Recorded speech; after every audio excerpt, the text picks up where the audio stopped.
Hello friends, मैं हूं KP Singh. आप देख रहे हैं आप अपना चैनल केपी सर मैथ्स। तो हम लोग एक्सरसाइज 1.1 आज पढ़ने वाले हैं।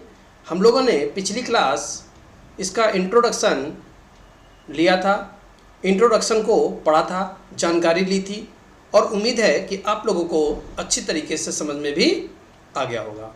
अब हम लोग इससे रिलेटेड जो भी क्वेश्चन आएंगे उनको देखेंगे, ठीक है। और जो भी चीज़ें बताने वाली होंगी वो पहले ही बता दी जाएंगी और फिर उसके बाद हम लोग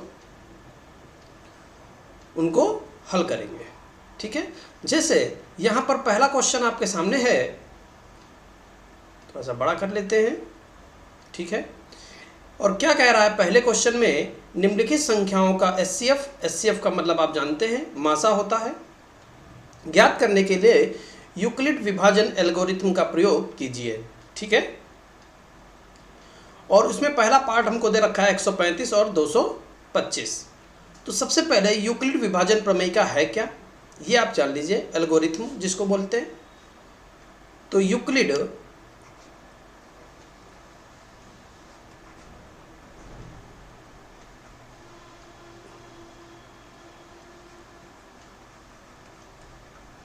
विभाजन एल्गोरिथम।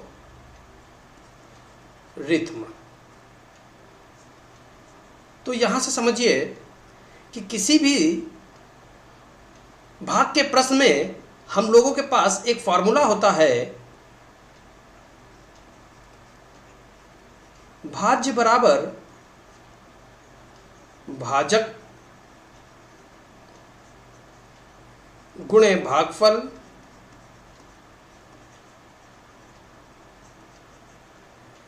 प्लस शेषफल।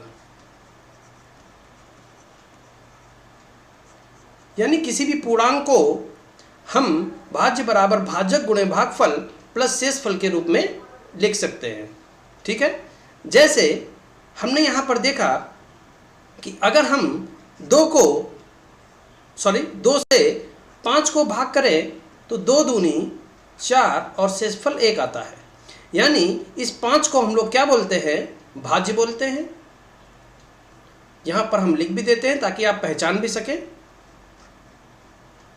भाज्य। ये जो 2 है ये क्या है, ये भाजक है। ये जो 2 आया है ये क्या है, ये भागफल है। ये पोजीशन याद रखिएगा। और ये जो 1 है ये हमारा क्या है, शेषफल है। क्लियर है। तो इसी सूत्र के आधार पर हम इसको क्या लिख सकते हैं, भाज्य कितना है, 5। इस 5 को हम क्या लिख सकते हैं, 2 गुणे 2 प्लस 1, यानी भाजक गुणे भागफल प्लस शेषफल। 2 दूनी 4 1 5। देखिए 5 बराबर 5 आएगा कि नहीं आएगा। तो ये कुछ हमारे पास एक कॉन्सेप्ट है, इसी कॉन्सेप्ट की सहायता से हम क्या निकालेंगे, एचसीएफ निकालेंगे, जिसको हम लोग मासा के नाम से भी जानते हैं। मासा महत्तम समापवर्त और HCF highest common factor. Clear है। तो चलिए शुरू करते हैं पहले क्वेश्चन से। तो फटाफट हम लोग देखने वाले हैं, इसको हटा देते हैं।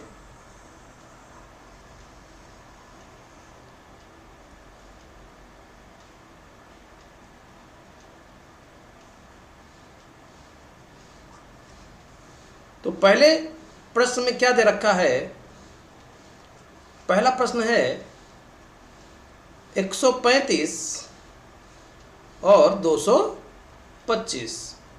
तो हम यहां पर क्या देखेंगे, सबसे पहले यहां लिखेंगे कि 225 बड़ा है 135 से, 225 बड़ा है 135 से, ठीक है। तो यूक्लिड विभाजन एल्गोरिथम से क्या लिखेंगे, यूक्लिड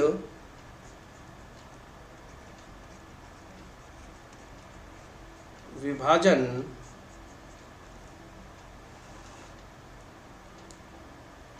एल्गोरिथम से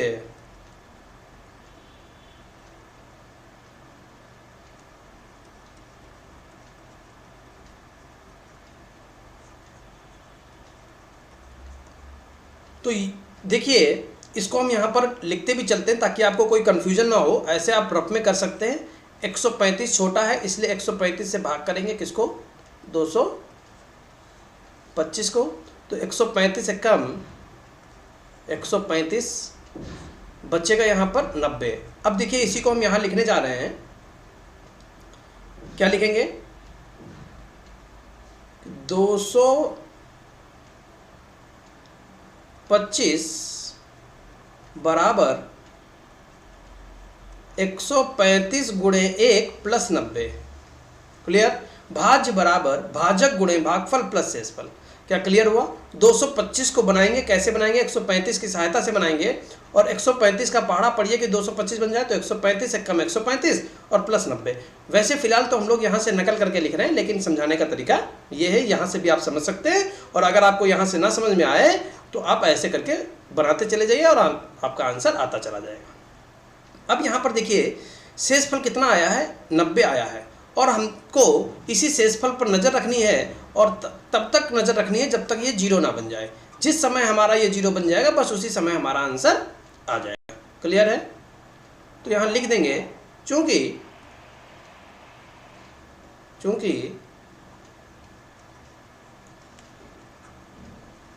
शेषफल नॉट इक्वल टू जीरो, इसलिए अब क्या करेंगे, इस 135 को उतार के कहाँ लिख लेते हैं, यहाँ पर लिख लेते हैं।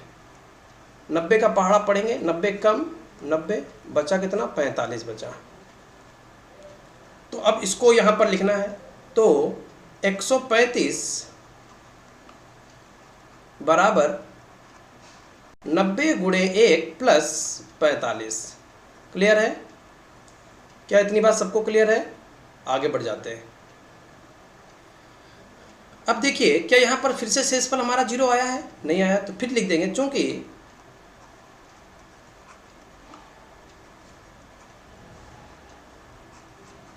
शेषफल नॉट इक्वल टू जीरो,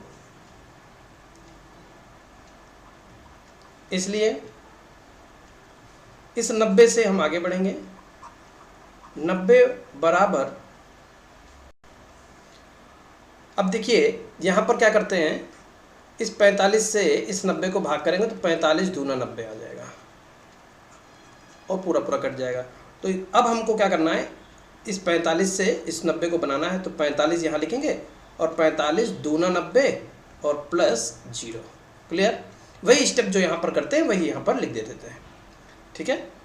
तो अब देखिए अब हमारे पास कितना आ चुका है, 0 आ चुका है।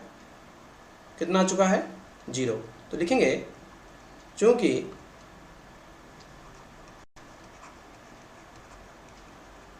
शेषफल इक्वल टू 0, अतः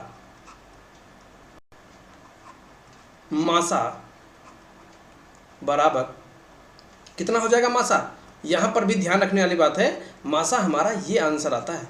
समझ गए। और कोई भी संख्या आप मत ले लीजिएगा, बच्चे कंफ्यूज जाते हैं लास्ट में कि मासा लिखें कितना। तो मासा कितना आएगा, 45। तो इस तरीके से हम लोग मासा निकाल सकते हैं यूक्लिड विभाजन एल्गोरिथम के प्रयोग से। उम्मीद है कि आपको बहुत अच्छी तरीके से समझ में आ गया होगा। ठीक है। अब हम लोग नेक्स्ट क्वेश्चन पर चलेंगे। पहले इसको साफ कर देते हैं और फिर नेक्स्ट क्वेश्चन पर चलते हैं फटाफट से।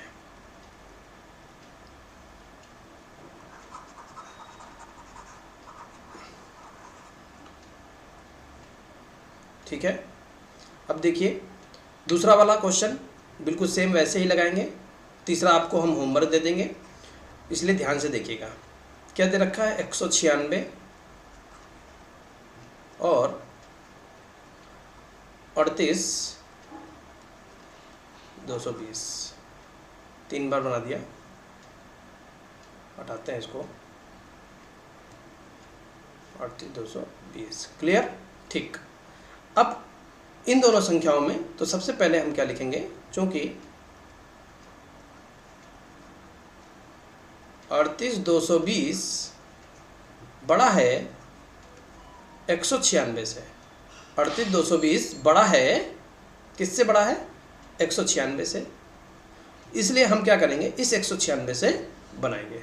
इसलिए यूक्लिड विभाजन, अब पूरा पूरा आप लिखिएगा, हमने शॉर्ट में लिख दिया। यूक्लिड विभाजन एल्गोरिथ्म से, तो यूक्लिड विभाजन एल्गोरिथ्म से हम क्या करेंगे, इस 196 से 38,220 हम बनाएंगे। तो चलिए बनाते हैं। तो 38,220 को बनाना है हमको 196 से। तो 196 का कितनी बार पहाड़ा पढ़े कि 38,220 के करीब पहुंच सके। तो देखिए यहाँ पर 0 है और हम देख रहे हैं 19 कि अगर हम 19 से गुणा करते तो 361 होता, यानी 190 के आसपास तो हमको जाने जाना है। ठीक है, और 0 हमको तभी मिलेगा जब हम करेंगे। तो 196 की अगर हम 195 से गुणा करें तो देखते हैं क्या मिलता है। 5 छंगा 30, हासिल लगा 3, 5 नेम 45, 3 48, हासिल लगा 4, 5 एकम 5, 4 9, 9 छाक 54 का 4, हासिल लगा 5, 9 नेम 81, 81 5 86, हासिल लगा 8, 9 एकम 9, 9 8 17, 6 9 1 जोड़ लेंगे 0, 8 4 12, हासिल लगा 1, 10 6 16, 6 22, हासिल लगा 2, 9 7 16, 2 18, हासिल लगा 1 और 38। ये हमारा आ रहा है। यानी कि 196 की 195 से हम गुणा करेंगे और हमारा पूरा पूरा 38,220 बन जाएगा। यानी शेषफल हमारा कितना आएगा? 0 आएगा। क्लियर है? कैसे किया ये भी आप देख लीजिए। ये कैसे आ जाएगा, ये हमने जो लिखा है 0 और ये वगैरह, तो ये सब कैसे आ गया यहाँ पर आपको हम समझा भी देते हैं कि जब हम अभी हमने आपको बताया था कि इस 196 से हम बनाने जा रहे हैं 38,220 को, तो 195 बार पहाड़ा पढ़ेंगे।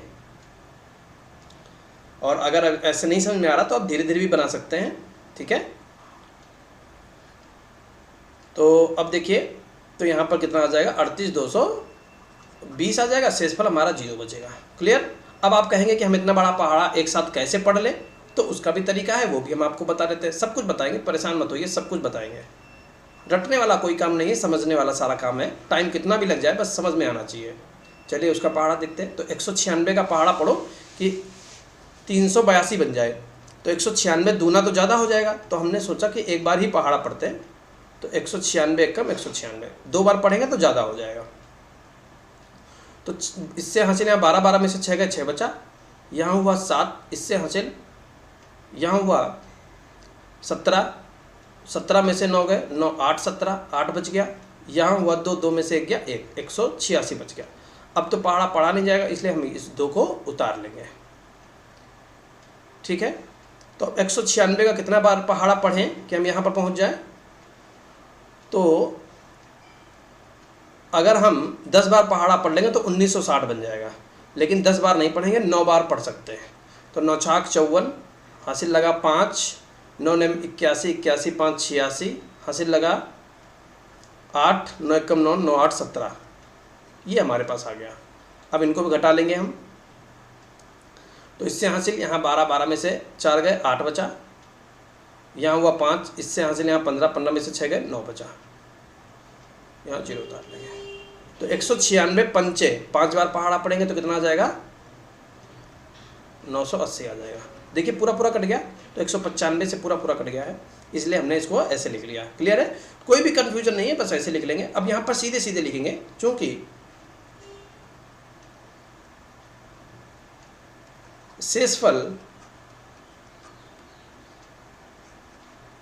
शेषफल कितना आ गया हमारा? 0 आया है। चूँकि शेषफल हमारा 0 आया है, अतः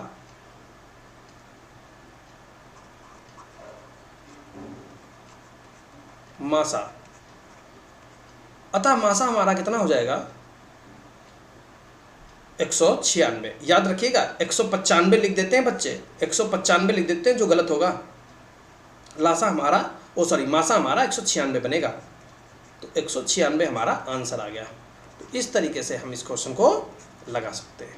उम्मीद करते हैं कि आपको बहुत अच्छी तरीके से समझ में आ गया होगा। थर्ड पार्ट आपका HW है, ये आप अपने आप लगाइए, और किसी प्रकार की कोई दिक्कत हो तो आप कमेंट बॉक्स में जाइए और हमको बताइए, हम आपको बता देंगे। क्लियर है?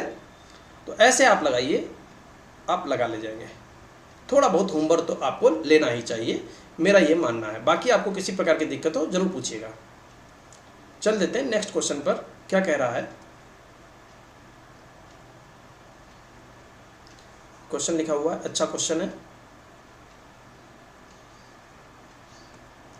दर्शाइए कि कोई भी धनात्मक विषम पूर्णांक 6q+1, 6q+3 या 6q+5 के रूप का होता है जहां q एक पूर्णांक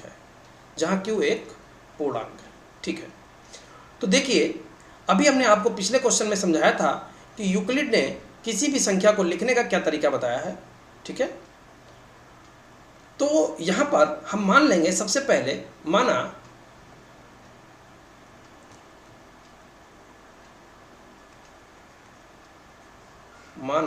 ए कोई धन पूर्णांक है,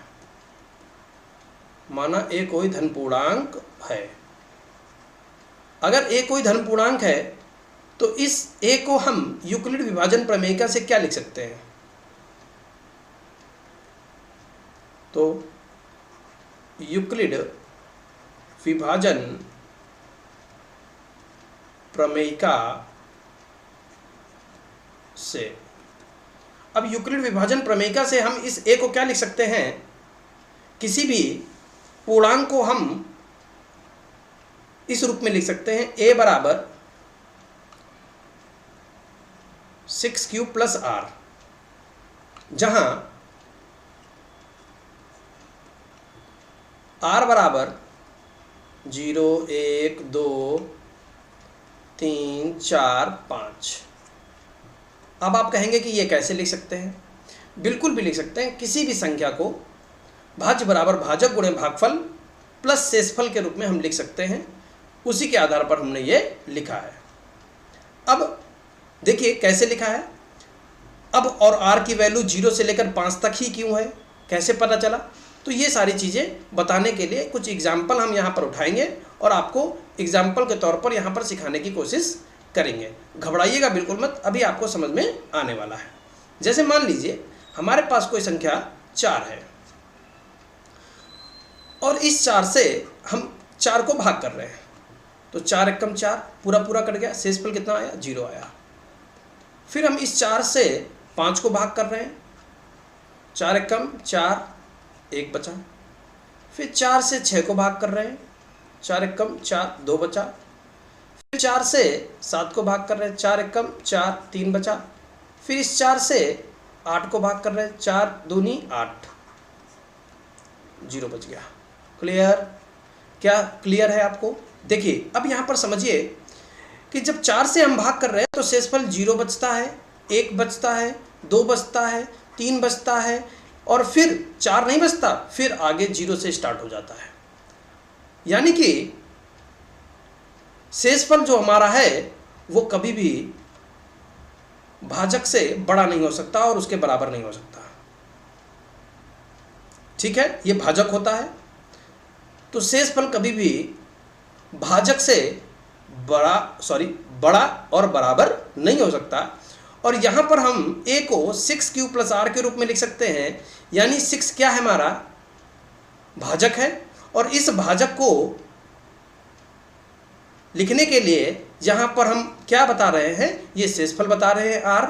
और r अगर शेषफल है तो ये जो r का मान है ये 0 हो सकता है, 1 हो सकता, 2 हो सकता, 3, 4, 5 हो सकता है, लेकिन 5 के ऊपर नहीं हो सकता, क्योंकि 6 के बराबर हमारा शेषफल कभी भी नहीं हो सकता। क्यों? क्योंकि भाजक के रूप में हमने क्या ले रखा है, 6 ले रखा है। भाजक के रूप में क्या ले रखा है, 6 ले रखा है, इसलिए यहाँ पर शेषफल नहीं हो सकता। अगर हमने यहाँ 6 की जगह पर 4 लिया होता तो r की वैल्यू 0, 1, 2, 3 होती। क्लियर है? क्यों है ऐसा, यहाँ पर हमने आपको दिखा दिया। कि शेषफल कभी भी भाजक के बराबर या उससे बड़ा नहीं हो सकता, छोटा हो सकता है, जीरो हो सकता है। क्लियर है? तो हम किसी भी धन पूर्णांक को इस रूप में लिख सकते हैं, a बराबर 6q प्लस r, जहां r की वैल्यू 0, 1, 2, 3, 4, 5 होगी। क्लियर है? तो रटने की जरूरत नहीं है, समझने की जरूरत है। उम्मीद है कि आपको बहुत अच्छी तरीके से समझ में भी आया होगा।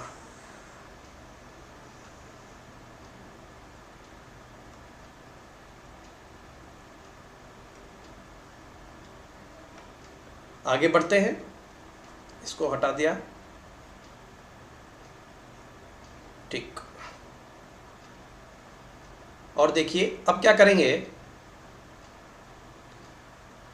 अब यहां पर हम आगे की कहानी चालू करेंगे।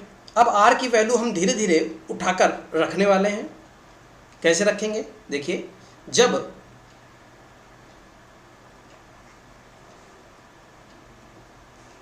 r का मान 0 है तो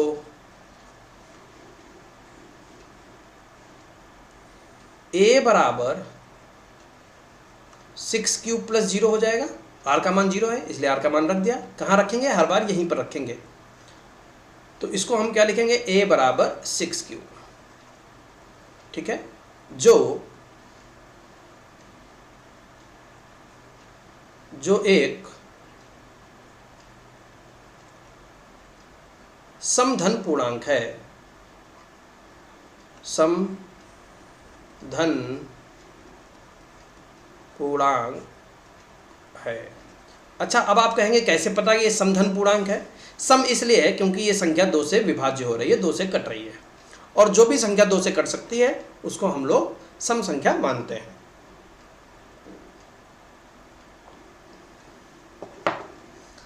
तो ये हमारी समधन पूर्णांक है। क्लियर है? अब हम दूसरा मान रखने जा रहे हैं, जब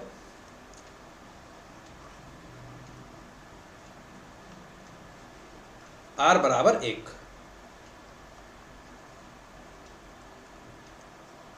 तो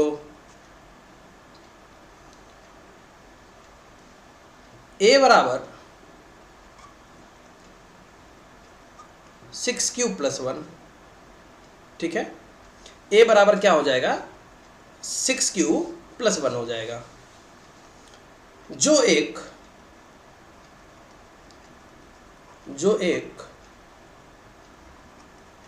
विषम धन पूर्णांक है, विषम धन पूर्णांक है। क्लियर? और वैल्यू रखने जा रहे हैं,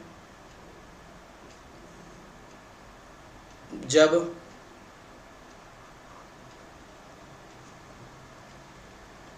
r बराबर 2 तो a का मान क्या हो जाएगा? a बराबर 6q प्लस 2, जो कैसा है? जो एक समधन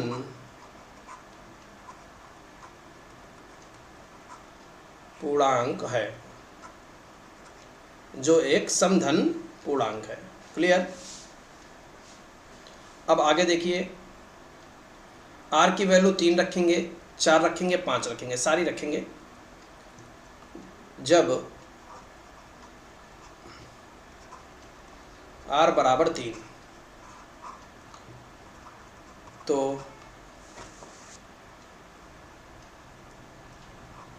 a बराबर 6q प्लस 3, जो एक विषम धन पूर्णांक है, विषम धन पूर्णांक है। अब यहां पर आपके मन में अगर ये बात आ रही कि सम विषम कैसे लिख रहे हैं, आपको लिखकर दिखा रहे हैं, तो घबराने की बात नहीं है। अभी हम वो भी आपको समझाएंगे कि कैसे सम है, कैसे विषम है। बस आपको एक बार हम वैल्यू पुट करके दिखा दें, फिर हम आपको यहां पर दिखाते हैं। जब r बराबर 4 तो a बराबर 6q + 4 जो एक समधन पूर्णांक है। ठीक है,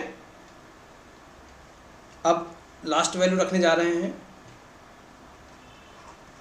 जब r बराबर 5 तो a बराबर 6q + 5 जो एक विषमधन पूर्णांक है। क्लियर? तो अब यहाँ पर हमने इतनी सारी वैल्यू रखी हैं।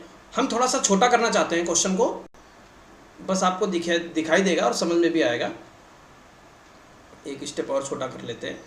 ठीक है, दिख रहा होगा आपको, उम्मीद है कि दिख रहा होगा। ठीक है, घबराइएगा मत, दिखेगा। अब देखिए, हमको जो क्वेश्चन था वो हमारे पास क्या था, बड़ी कर लेते हैं थोड़ा सा। वो क्वेश्चन था कि जो विषम पूर्णांक है वो कौन कौन से रूप में है, 6q + 1 के रूप में है, 6q + 3 के रूप में है, या 6q + 5 के रूप में विषम पूर्णांक होता है। अब यहाँ पर अपने पास आ जाइए, ये तो सम पूर्णांक है जो हमें नहीं लेना है। फिर विषम पूर्णांक कहाँ है, देखिए 6q + 1 है। अब कैसे पता ये विषम है, देखिए अगर इसको आप 2 से भाग करेंगे तो क्या भाग कर पाएंगे, पूर्ण रूप से नहीं काट पाएंगे, इसलिए विषम पूर्णांक है। विषम के बाद क्रमवार से आने वाली संख्या है, विषम के बाद सम होती है तो ये तो सम है, सम के बाद फिर विषम आती है तो ये विषम संख्या है, उसके बाद ये सम संख्या है और ये विषम संख्या है। ठीक है, तो विषम संख्या हमारी 6q + 1, 6q + 3 और 6q + 5 के रूप में ही आई है। यही प्रश्न में हमसे भी कह रहा है कि दिखाइए कि विषम पूर्णांक 6q + 1, 6q + 3 और 6q + 5 के रूप का होता है। तो यहीं पर हम लिख देते हैं, आपको यहाँ पर लिख देते हैं, थोड़ी जगह है। अतः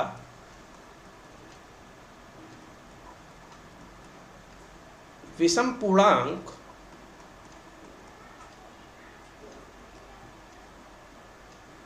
(6q + 1, 6q + 3 और 6q + 5 के रूप का होता है। ठीक है, इस रूप में हमको विषम पूर्णांक प्राप्त होता है। क्लियर है? तो इस तरीके से हम इस प्रश्न को लगा सकते हैं। उम्मीद है कि आपको बहुत अच्छी तरीके से समझ में भी आ गया होगा। ठीक है, सारी वैल्यू हमको पुट करते जाना है और अपना आंसर निकाल लेना है। और सारा मान हमने जो भी कुछ निकाला है वो सब कहाँ रखेंगे, 6q + r के रूप में ही हम r की वैल्यू रखते चले जाएंगे। और r का मान 0 होगा, 2 होगा, 3 होगा, 4 होगा, 5 होगा और 6 से कम होगा। ठीक है ना, 6 से कम होगा। तो उम्मीद करते हैं कि आपको अच्छी तरीके से समझ में आ गया होगा। चल देते हैं नेक्स्ट प्रश्न पर। थोड़ा सा बड़ा कर देते हैं ताकि आपको अच्छी तरीके से दिखाई दे।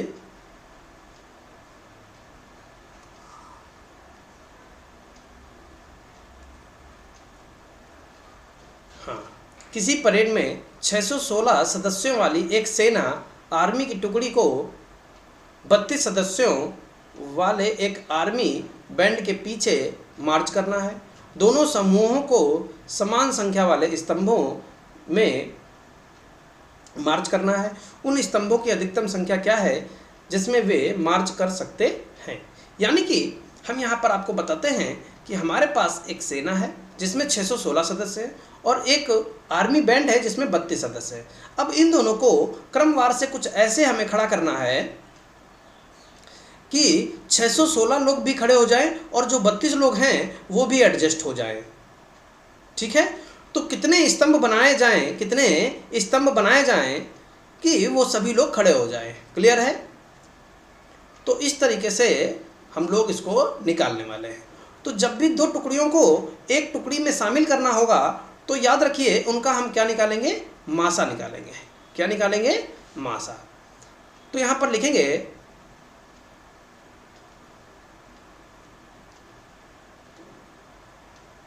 सेना में सदस्यों की संख्या,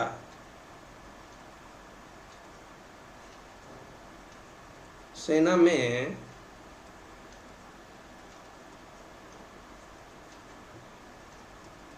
सदस्यों की संख्या कितनी है? 616।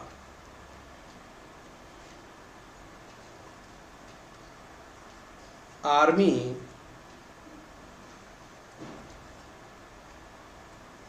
बैंड के सदस्यों की संख्या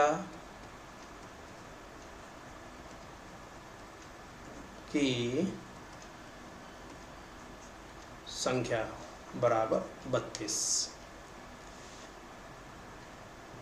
स्तंभों की अधिकतम संख्या, स्तंभों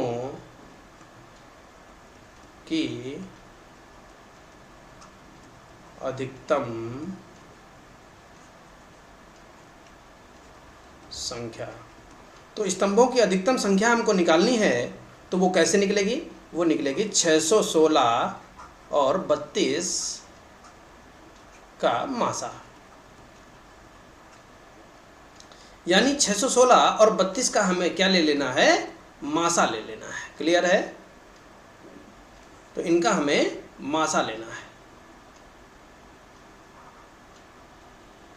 तो इनका हम मासा लेने जा रहे हैं, बहुत ध्यान से देखिए।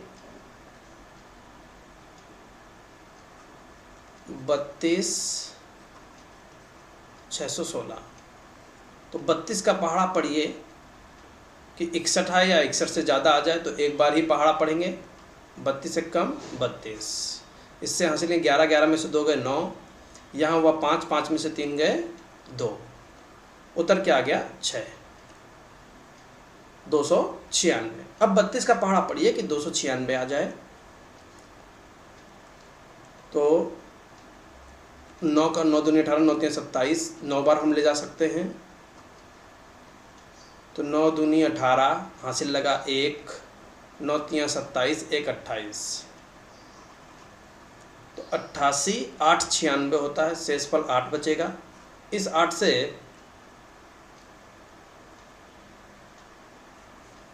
हम इस 32 को भाग कर देंगे, 8 चक्कू 32, तो हमारा जो मासा निकल के आएगा वो कितना निकल के आएगा?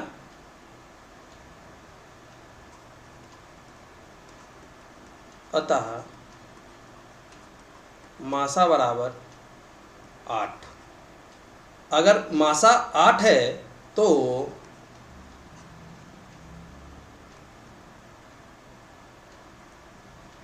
स्तंभों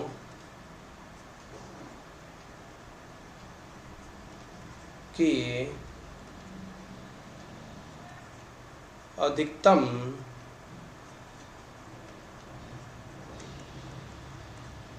संख्या बराबर 8। यानी हम लोग आर्मी बैंड को और सेना को 8 स्तंभों में खड़े कर सकते हैं, और वो लोग ना एक भी ज़्यादा होंगे ना एक भी कम होंगे, बिल्कुल क्रमवार से, बिल्कुल व्यवस्थित तरीके से 8 स्तंभों में खड़े हो जाएंगे। अब आप कहें अगर हम 4 स्तंभ में खड़ा करें तो भी खड़े हो सकते हैं, क्योंकि यहाँ पर आप एक चीज़ देखिए, हमने यहाँ पर एक शब्द लिखा है अधिकतम, यानी ज़्यादा से ज़्यादा आप 8 स्तंभ बना सकते हैं, इसके ऊपर नहीं बना सकते, कम बना सकते हैं। 8 बना सकते हैं, 4 बना सकते हैं, 2 बना सकते हैं, 1 बना सकते हैं, ठीक है ना, लेकिन 8 से ज़्यादा नहीं बना सकते, इसीलिए यहाँ पर अधिकतम की बात करता है।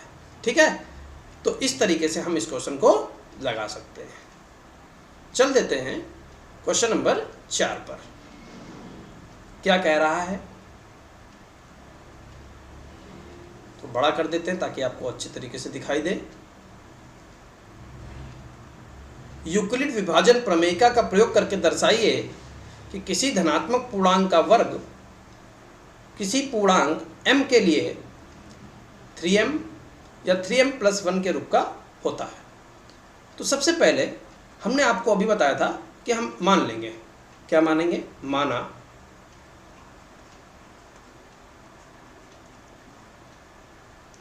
ए कोई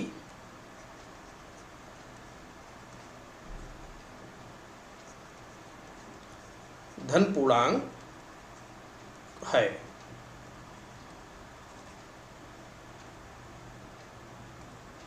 यूक्लिड विभाजन प्रमेयिका से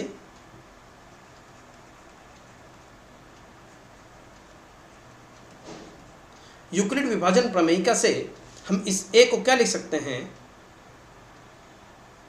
ए बराबर 3q plus are, 3q plus are लिख सकते हैं, ए को 3q प्लस आर लिख सकते हैं। और जहां पर आर की वैल्यू आपको मालूम है, जहां आर बराबर 0 हो सकता है, 1 हो सकता है और 2 हो सकता है। क्लियर है? अब हमको क्या चाहिए, कह रहा है धनात्मक पूर्णांक का वर्ग, धनात्मक पूर्णांक का वर्ग। तो सबसे पहले हम आर की वैल्यू रखेंगे, और आर का मान कितना, जब आर बराबर 0 तो ए बराबर 3q प्लस 0, ए बराबर 3q, वर्ग करने पर ए स्क्वायर बराबर 9q स्क्वायर,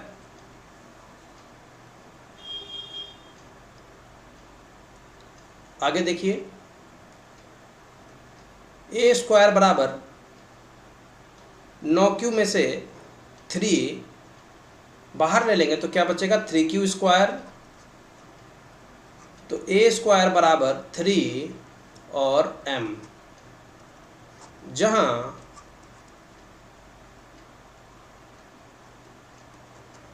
m बराबर 3q स्क्वायर एक पूर्णांक है, एक पूर्णांक है।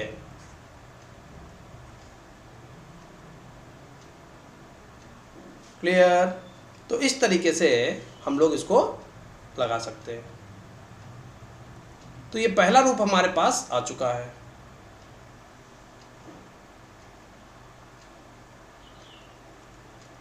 अब चलते हैं जब r का मान 1 होगा।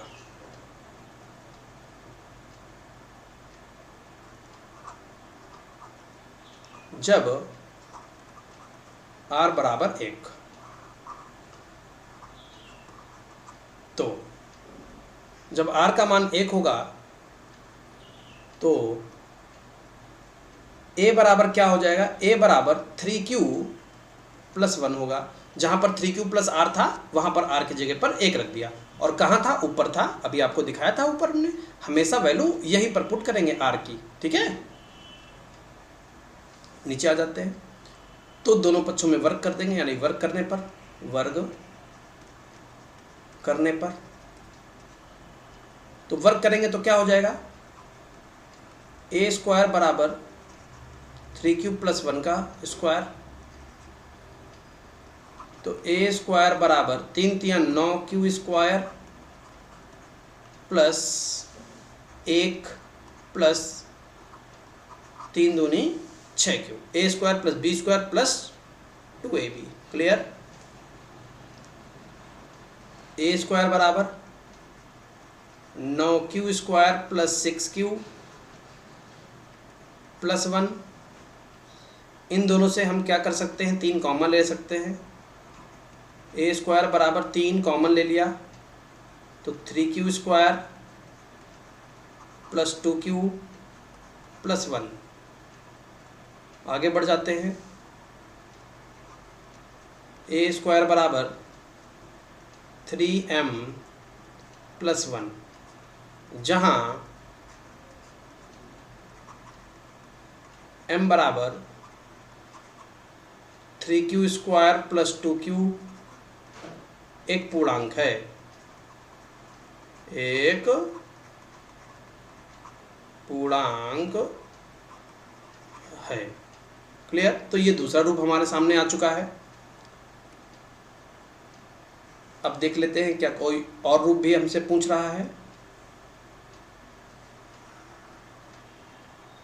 3m और 3m+1 दो ही रूप देखिए यहाँ पर प्रश्न में पूछ रहा है कि 3m और 3m+1 के रूप का होता है। तो पहला रूप हमारे पास आ चुका है, ये देखिए 3m के रूप का, और दूसरा रूप भी हमको हमारे पास आ चुका है a² बराबर 3m+1। क्लियर है? तो इस तरीके से हम प्रूव कर सकते हैं कि किसी भी धनात्मक पूर्णांक का वर्ग 3m या 3m+1 के रूप का होता है। यहाँ पर लिख देते हैं, अतः किसी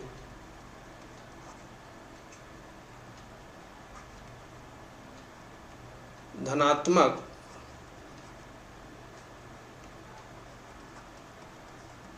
पूर्णांक का वर्ग 3m, 3m+1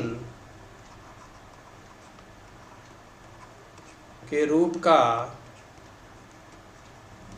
होता है। तो इस तरीके से हम लोग इस प्रश्न को लगा सकते हैं। ठीक है ना? उम्मीद यही करते हैं कि इतनी प्यार से बताने के बाद आपको बहुत अच्छी तरीके से समझ में आ रहा होगा। समझ में आ रहा है तो वीडियो को लाइक करते चलें, और चैनल पर अगर नए हैं तो चैनल को सब्सक्राइब कर लें। तो देखिए, चल देते हैं पांचवें क्वेश्चन पर।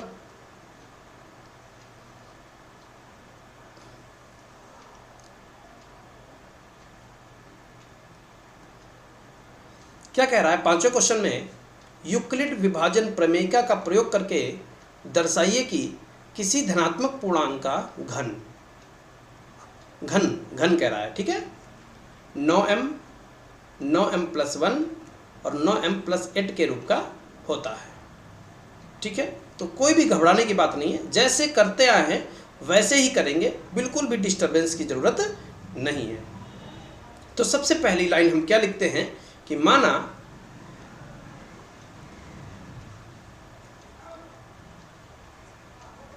ए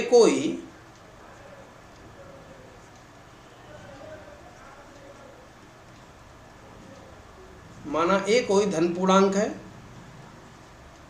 माना ए कोई धन पूर्णांक है यूक्लिड विभाजन प्रमेयिका से। यूक्लिड विभाजन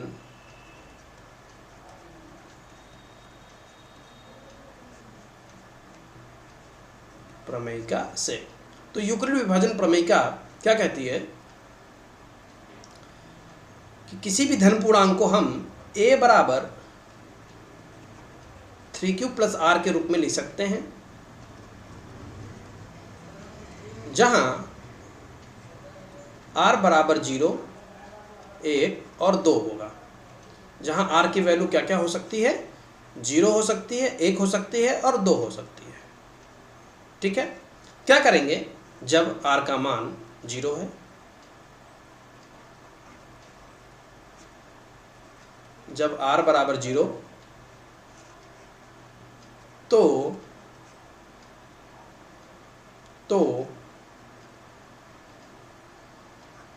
a बराबर 3q + 0, a बराबर 3q, घन करने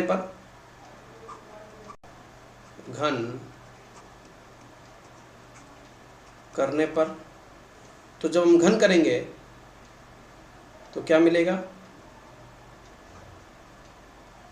a³ बराबर 27q³। तो a³, इस 27 में से अगर हम 9 निकाल ले बाहर तो 9 × 27, 3q³ बचेगा। तो a³ बराबर 9m लिख देंगे, जहाँ m बराबर 3q³ एक पूर्णांक है, एक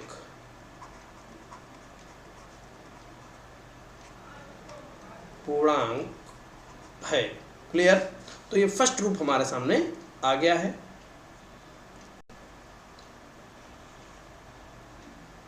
ऐसे ही हमको और रूप देखने हैं। ठीक है,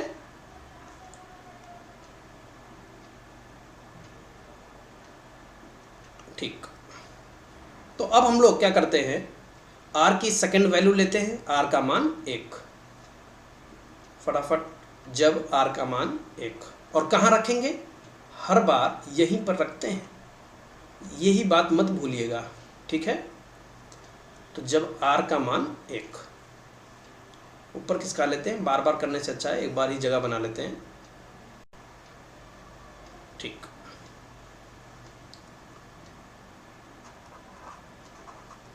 जब r बराबर 1। अब ऊपर वाली वैल्यू आपको याद है कि नहीं याद है? नहीं याद है, होनी चाहिए। तो a बराबर क्या होगा, 3q + 1। समझ गए ना, 3q + r था तो हमने 3q + 1 कर दिया। अब देखिए, घन करने पर, घन करने पर, तो जब घन करेंगे तो a³ बराबर 3q + 1 का क्यूब, यहाँ पर a + b का होल क्यूब लगेगा। तो a³ बराबर 3 × 9 × 27 q³ + 1 plus a³ + b³ + 3ab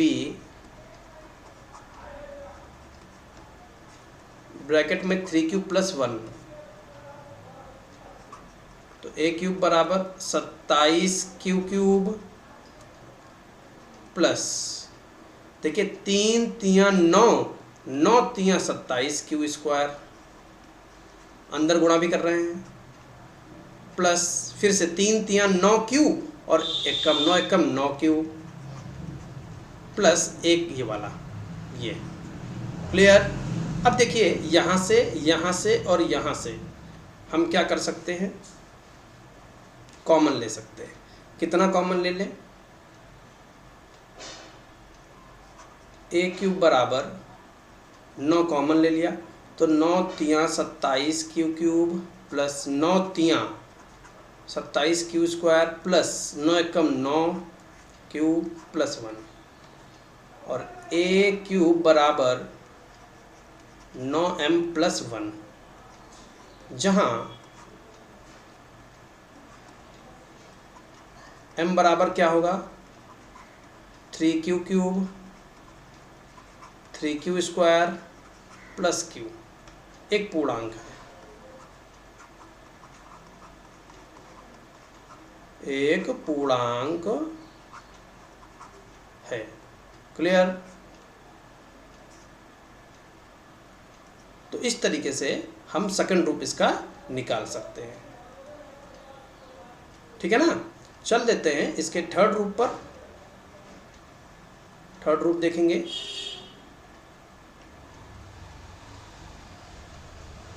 third रूप में भी वही करना है। अब r की वैल्यू जो है वो 2 लेंगे। r की वैल्यू कितनी लेंगे, 2 लेंगे। ठीक है, चलिए ऊपर,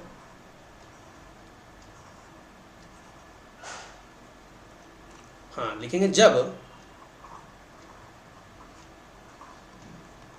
r बराबर 2, तो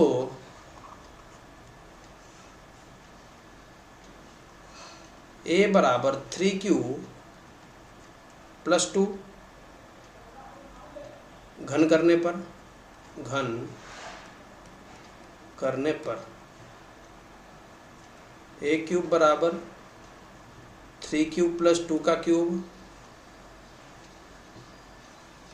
a³ बराबर 3q³ + 2³ प्लस 3 × 3q × 2 ब्रैकेट में 3q + 2, तो a³ बराबर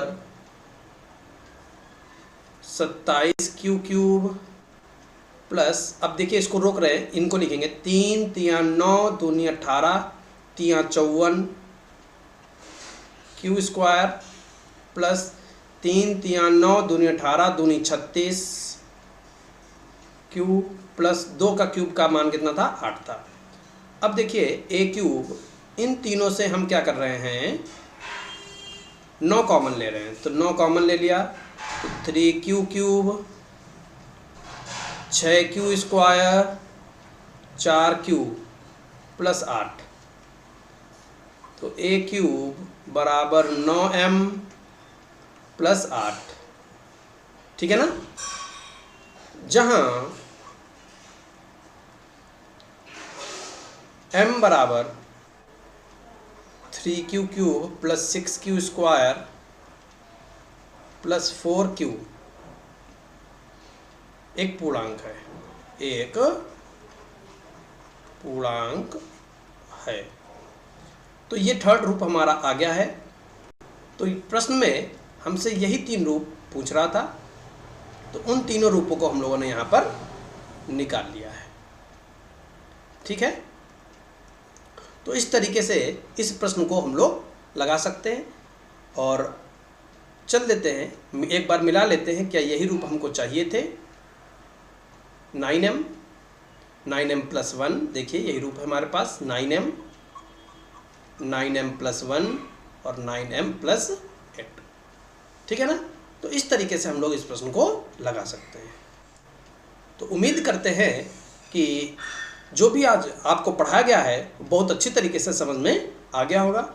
अगर समझ में आ गया है तो प्लीज़ वीडियो को लाइक करें, और अगर चैनल पर नए हैं तो चैनल को सब्सक्राइब करें। Thank you for watching. मिलते हैं कल नए वीडियो के साथ।